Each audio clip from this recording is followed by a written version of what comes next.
বসি আর 3:30 বাজে তখন, দিনের বেলা। এবার আগুনটা ভালো করে দেখা যাচ্ছে না, তো ওটা ফাটাতে গেছি, এবার দিয়েছি, অনেকক্ষণ দাঁড়িয়ে আছি, ভাবছি জ্বলে গেছে না জ্বলেনি, ভয়ও পাচ্ছি, মাও নেই পাশে, বলিনি কাউকে, নিয়ে একা একা করছি। আর দেখছি একটু একটু জ্বলছে নিভছে, জ্বলছে নিভছে। এবার যেই সামনে গেছি, যে একটু আরেকটু নাড়া দিয়েছি, ধারাম করে ফেটে উঠেছি। আর মুখটা ঘুরিয়ে নিয়েছি, মানে হাত পায়ে দাগ পড়েছিল, কিন্তু মানে অতটাও ক্ষতি হয়নি। আর সামনে একটা কাঁচের জানলা ছিল, তো ওটা ভেঙে গেছিল, মানে ওইটার কাঁচটা মানে মুখে চোখে বেশি ছিটকানোর থেকে ওখানে হয়েছিল, মানে মুখে হয়নি সেরম ভাবে।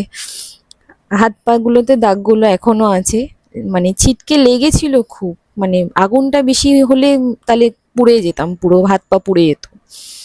আর পালিয়ে, মানে ফট করে পালিয়ে এসেছি, যার কারণে অতটা হয়নি, মানে আমি ভেবেইছিলাম যে ওটা মনে কিছু অসুবিধা হচ্ছে, যার কারণেই হয়েছে, নইলে যদি না, আর যদি কেউ না বুঝে যদি ওনার কাছে যেত, ওটার কাছে মানে সঙ্গে সঙ্গে ক্ষতি হয়ে যেত তার। যাই হোক, ওই তারপর থেকে বাবা ওই তুবড়িটা আনে না, ওই লম্বা লম্বা ফুলঝুরিগুলো এনে দিত, বলতো ওইগুলো দিয়ে জ্বালা, দূর থেকে জ্বালাবি।